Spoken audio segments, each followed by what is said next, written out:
Certain things refuse to die off in the world no matter what hits them. Cockroaches, which have the ability to survive nukes and for some reason have worse and worse mutations come every summer. We're gonna hit a point where a summer bug ends up mutating into cell. I can't stand these. The immortal jellyfish, which yes is real and can live forever. And makes me wonder, why does EDP did what he did? It does not make no sense. If you know you got caught being a pedophile, why would you make a documentary of this? This makes no sense. It just makes you. And when somebody say, "Oh, I'm not a pedophile," that's not what that documentary says. You let it all out. Edp445 with his reign on social media. Oh, well, he was talking to 13 and 12-year-olds. F all that. What? What did you say? What? As of me recording. What the fuck did he just say? Oh, fuck all that. Yeah, when you go into prison, good luck trying to deny all the cases. The documentary will just disprove it immediately.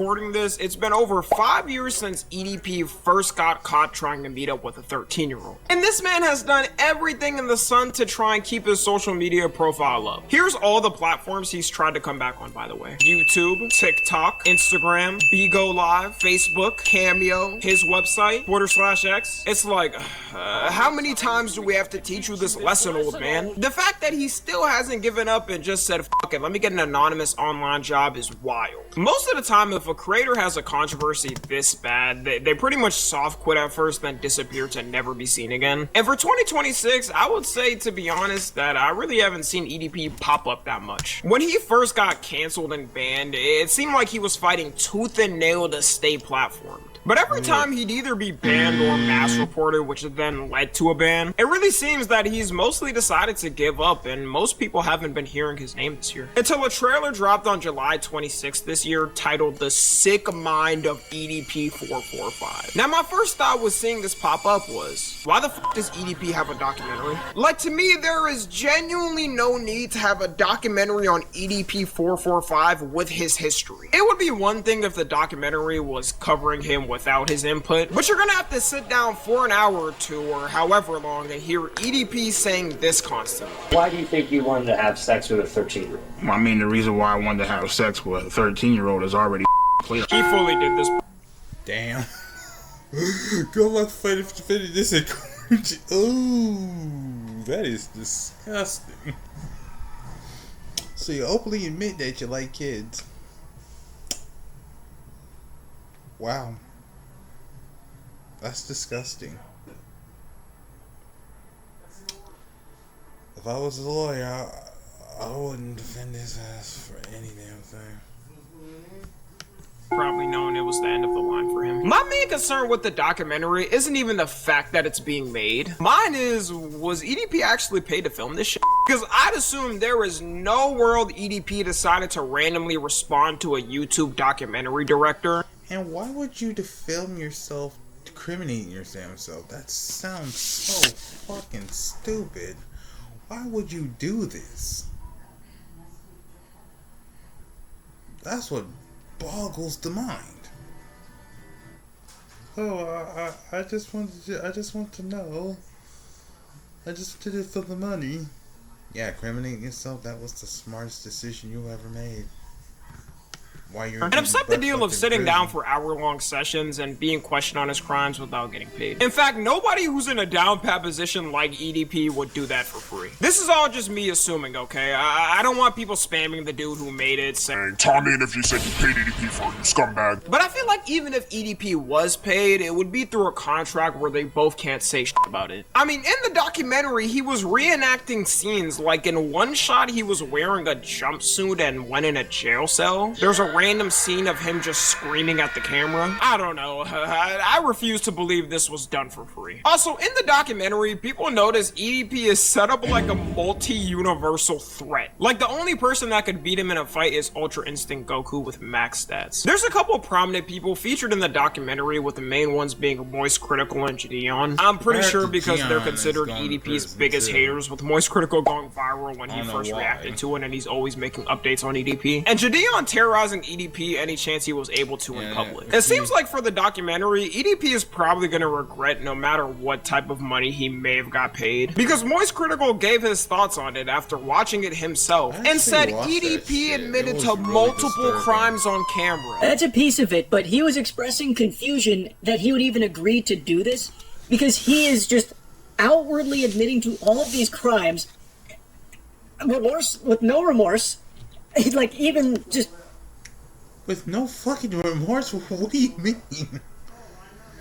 You mean he's gonna do something stupid, filming that? Yeah, I admit it. I tried to rape a 13-year-old.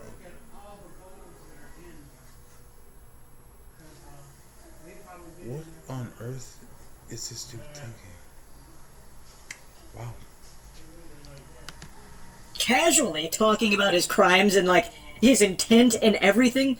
It is shocking. Like, genuinely, like, I'm not using that as, like, a buzzword. It was shocking to watch this. It makes no sense to do this in the first place, but the fact he admitted to the crimes while denying it in public for years is hilarious. EDP has come up with some of the most ridiculous lies to try and save his career. Of course, we got the classic when he got caught saying he just wanted his cupcake. You had him claiming, dude, if you defend this man, you are stupid as fuck, bro. I don't respect you. If you offend this guy and literally anything, you're kind of I'll assume you're a pedo too.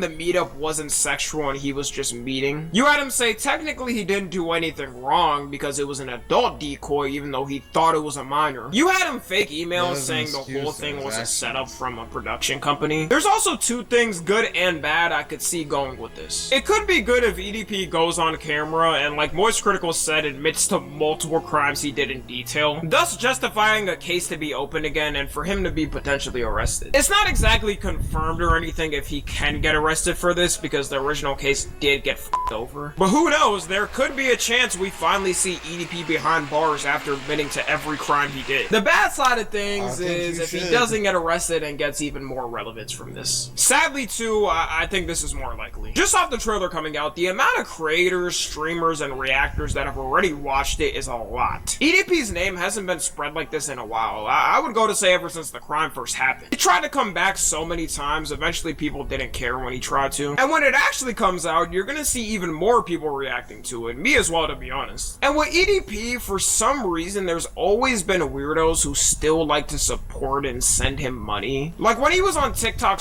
Like why? You do realize he's a child predator, and no, why?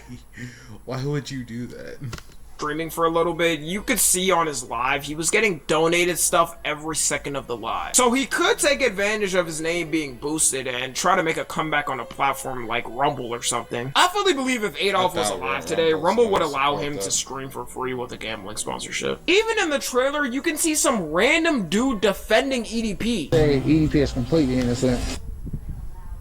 The fuck? You think he's innocent? Have you seen the shit that...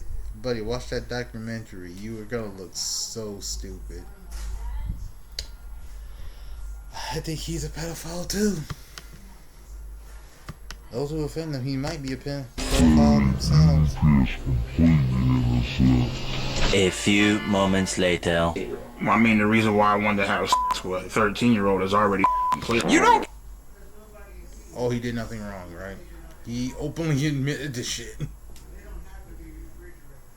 Oh, he's innocent. Let's watch it again. He literally just said...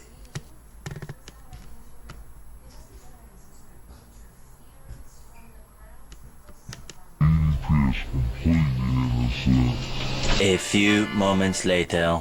I mean, the reason why I wanted to have sex with a 13-year-old is already clear. He's not innocent. Clearly he's guilty. That motherfucker is guilty.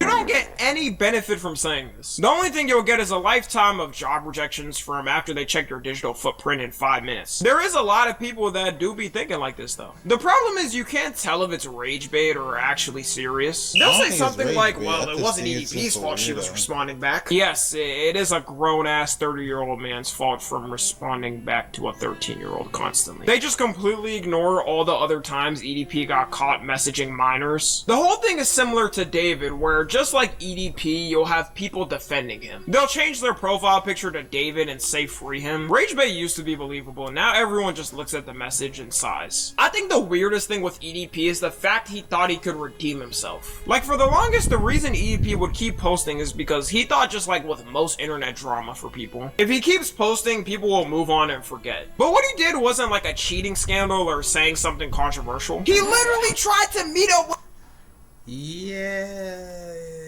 you're unredeemable, buddy. You even fell for it twice. You fell for a sting twice. Shows me that you have learned nothing. With a child. There is no recovery as a creator from doing that. And it seems like the jokes are already starting to play out from people. Because you're having Edp445 edits now happen. You know how they say mics need to be taken away from podcasters? CapCut needs to be taken away from TikTok editors.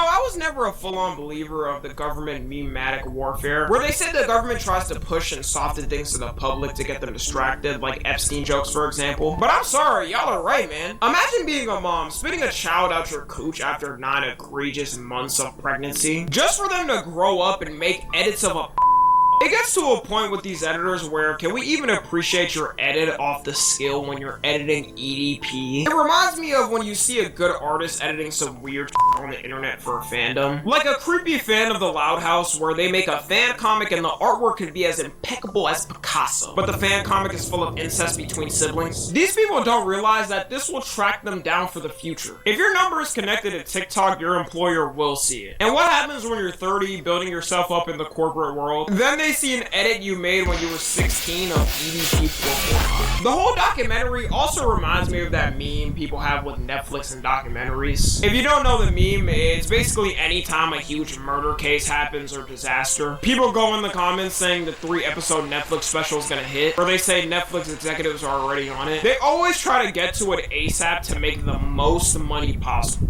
Now granted, this documentary could be worse. According to them, they're donating all the proceeds to a non-profit called RAIN, which is the leading organization to try and end sexual violence.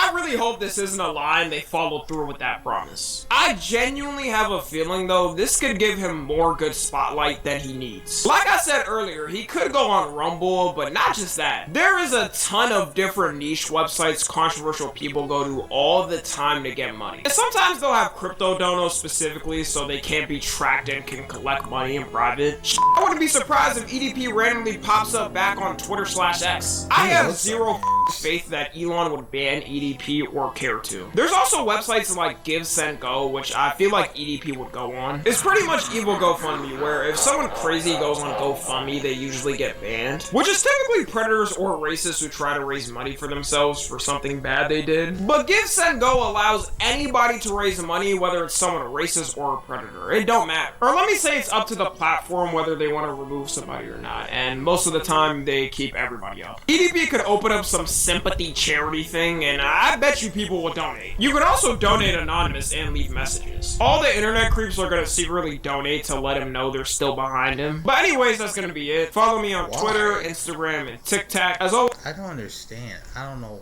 Why would you defend a Always, I man. love you guys consensually. And until next time, I'm out.